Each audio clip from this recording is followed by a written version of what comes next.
Alright, g'day, hi, and welcome. Alright, I'm going to do another video for you, but before we get started, the last video I did where had the flying V and I was talking about pickups, I mentioned what the pickups are in the first video, and sometimes there's more than one video, and at the end of the video you'll see a number, and whatever, if it's a number 1, it's the first video, if it's number 2, it's the second video, number 3, etc., etc.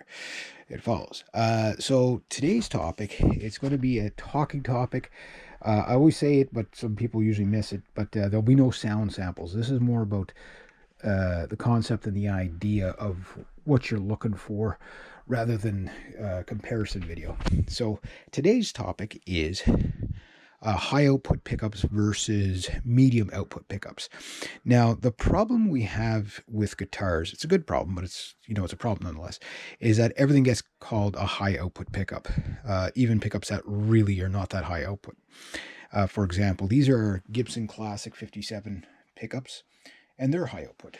These are the Mark Holcomb, Seymour Duncan, Alpha and Omega pickups, which are also high output pickups. The difference is that peels the paint off the walls and shakes the foundation.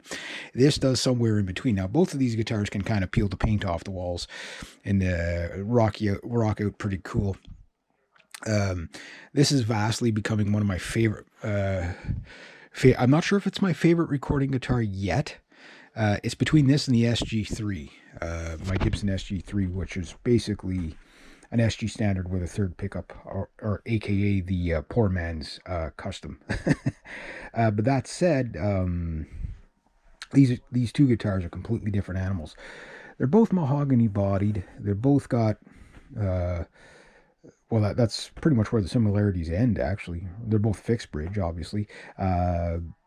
So mahogany body, mahogany neck, rosewood fingerboard, two classic 57s, and a two pneumatic ABR1 bridge, I think is what they're called on the Gibsons, and 22 frets, 24 3/4 scale, and then two tones, two volumes, three-way toggle.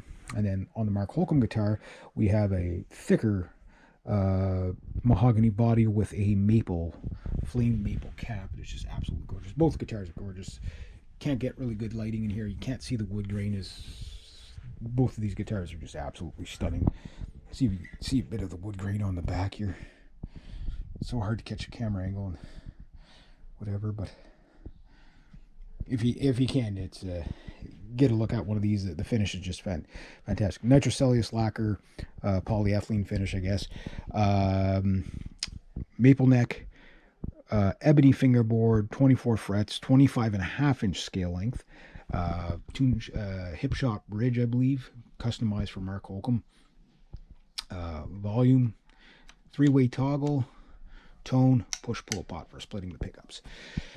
So, most people, especially the guys in the metal, will probably gravitate to the high output pickups. Why would you do anything else? Because anything else would be just less.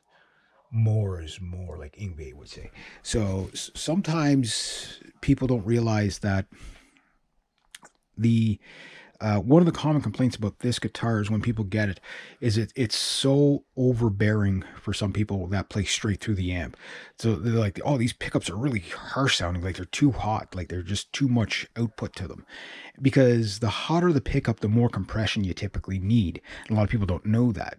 But with a medium output pickup, this is like an amp friendly guitar. Pick an amp, any amp, plug it in, play straight through it, no problem. Absolutely no problem. Why?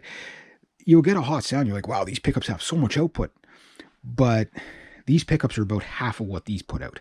So you say, well, more is more, right? Well, more is more, but more is not necessarily better. So if you're one of those edge of breakup guys, this is the type of pickup you want. A single pole dynamic pickup like this, really glossy. If you're a really big effects and high compression guy, you want something like this. So, which is a 4-wired pickup, which also allows you to split the coils.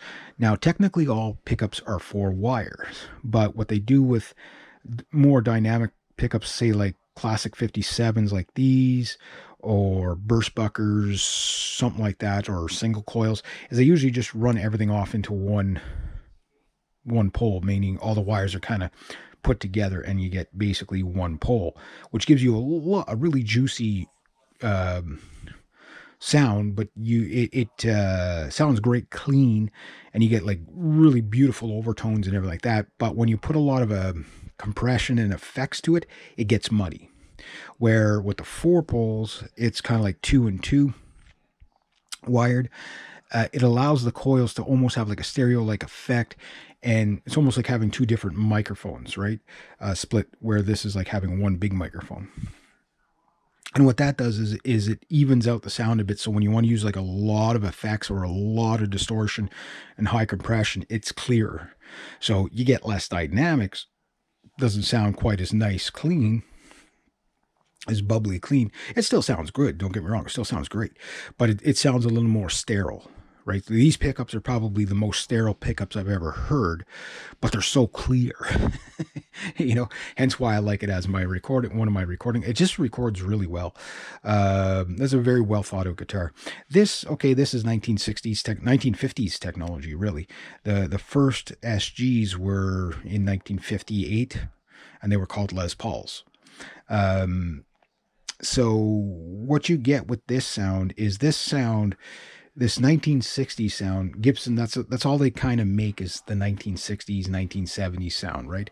But everything you hear in the 1970s is really a derivative of this Les Paul 59, 1958 SGs, that type of thing. The Les Paul itself, I believe, came out in 59 or 57. Late 57, early 58.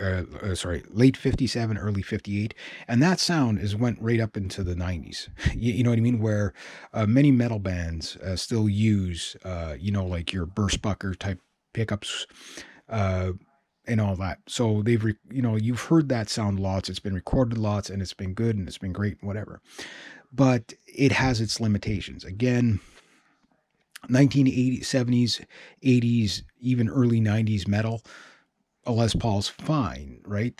With those pickups, but you've pushed the limit to what a 60s sound can go, right? And when I say 60s, I'm not saying like you're playing everything like Led Zeppelin or whatever. What I'm saying is that the heritage of that pickup as far as it can go. Now, Gibson makes a pickup called the 500T, which is very similar to those things. It's the hottest pickup Gibson makes, and probably one of the hotter pickups on the market. I don't know if it's as hot as those things, but it'd be pretty darn close. And it's called the 500T. That's the only real modern sounding pickup they have, next to the 490, the 498, and the 496.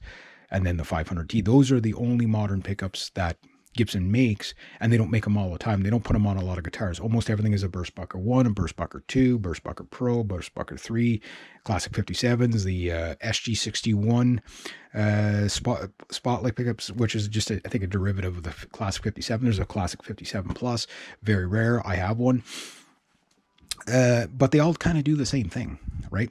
But they do the medium output thing. And one thing I love about this guitar is that I can plug it into any amp, and it doesn't feel like I'm trying to blow up the amp. Like, the signal's not so hot that when you go to play clean, it's like overbearingly loud. It's not even a volume thing. It's just the signal's so hot, where that guitar there, I can't really play it through my Hot Rod Deluxe. It sounds like I'm trying to blow it up.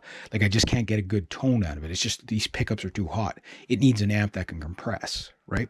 And what I mean by compression is, think of the Metallica sound, right? When you got that really heavy sound, heavy distorted guitar with like a negative mid kind of thing, that sculpted mid kind of sound. That's usually a lot of compression. And then what it takes is, it takes a sound. Let's say your sound was like on this, going straight through the amp. Let's say it's putting out 20 dBs. Okay, we'll just say that.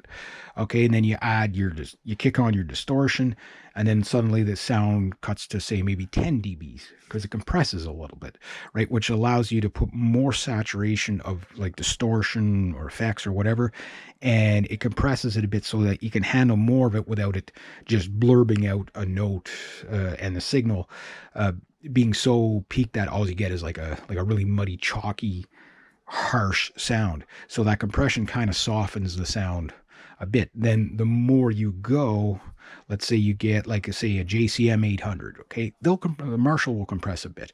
But let's say you get something like a Mesa Boogie, right? That thing will compress a lot. And then if you get like a Randall, it compresses a lot. And then there's, then you get into digital effects, digital distortions, which you can compress to, and effect pedals, they compress to infinity, right? So you can have so much more distortion, but yet still have a good smooth sound that doesn't sound like it's just really harsh. It's actually a good sound.